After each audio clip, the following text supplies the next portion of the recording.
Fred Musisi mulimu wa mmwanyi ensanga bwa Mityana onagamba nti ekirima kyenyumirizaamu wabula omusana gye buvuddeko gubakubye kumpi kaza nnimiro. Kubanga mbadde tunafunamu kufuna kuyambibwa kwa irrigation ng'eyo tata amazzi muno mu kitundu kyaffe matono. Ono n'abalimi abalala bagamba nti n'ebbeeyi y'ebigimusa naye eri waggulu nnyo. Tutawa mwezi kugenda kule enezimusiza nezifwa neziba tezikoze ensigo. Irrigation system sente nyingi omulimi asookerwa kutasobola kuzimba. Ekirala basaba gavumenti baweerezenga ku basomesa ku kirime kino mu bitundu ebyo gye babeera okwongera okubanguka mu nnima y'emmwanyi ey'omulembe. Tetumanyisibwa bulungi. Gavumenti ino tuteerawo abasomesa abava abajja wansi ku ground omuntu n'asobola okumanya kyekiri ku disitulikiti gavumenti kyeyambako omuntu. Tukozesa ssente nnyingi olw'obutamanya kiki tulina kubanga tukozesa naye bw'obanga ofunye emisomo osobola okukozesa ssente entono. Abalimi b'emmwanyi bano babadde bakuŋŋaanidde ensanga bwami mu ggombolola y'ekikandwa Mityana omusomo ogutegekeddwa omubaka w'ekirime kino era nga yessentebwa NRM Buganda Godfrey Kiwanda Ssuubi.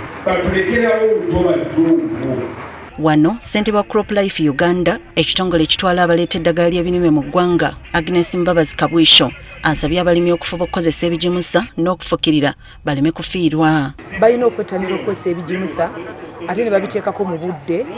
Balina okufukirira nga bakozesa enkola ennungi eya irrigation ate ne bakozesa n'eddagala eritta akawuka eddagala eriwonya ebirwadde byonna ebiri mu mmwanyi nga ebikaza emmwanyi akawuka akakaza obutabi. Ye Godfrey Seremba okuva mu Nakori ekitongole ekivunaanyizibwa kunoonyereza ku mmwanyi n'okwakisa akubiriza abalimi okwegendereza ebika by'emmwanyi bye basimba. Balime ebika ebyo ebigumira kyotoka coffee wilt disease kubanga obulwadde obwo bwatawanya nnyo eggwanga lino mu byenfuna kubanga byali bimazeewo n'emmwanyi. Okubuza ekika ky'endokwa kitalawo kinene nnyo mu kulaba nti nojja kufuna amakungula amalungi mu maaso eyo oba ojja kubonabona naki n'emiti gyo. Mulimu emmwanyi ezimu ebika ebimu ng'erina kulya nnyo okukola ki okukuwa. Abalimi era bakubiriziddwa okusimba nga batabika basobole okufuna amakungula amangi. Emmwanyi za robasta zino zikwatibwa obuko kati omuti oba KR1 gy'osimbye ate togiriraanya KR1 oba tosimba yeeka namba n'ogisimba vala tekika kimu tezijja kuteekako olina okutabulatabula ebika ebyenjawulo. Kulendokwa ku bantu eweesiga ate era n'ekisembayo abantu eweesiga nga kibakuwa nakyo okyekakasa. Kiwanda asabye abalimi b'emmwanyi okwegatta okusobola okutuuka ku biruubirirwa byabwe n'okuganyulwa mu nteekateeka za gavumenti. Singa tukkiriza okukolera awamu nga ggulu mwenga bagurupu memba bwe mukituulamu n'engeri kuba kitugambyeemu mulaba nga kisobola okukikola oba tekisoboka. Abalimi abeetabye mu musomo guno batubulidde bye bayize.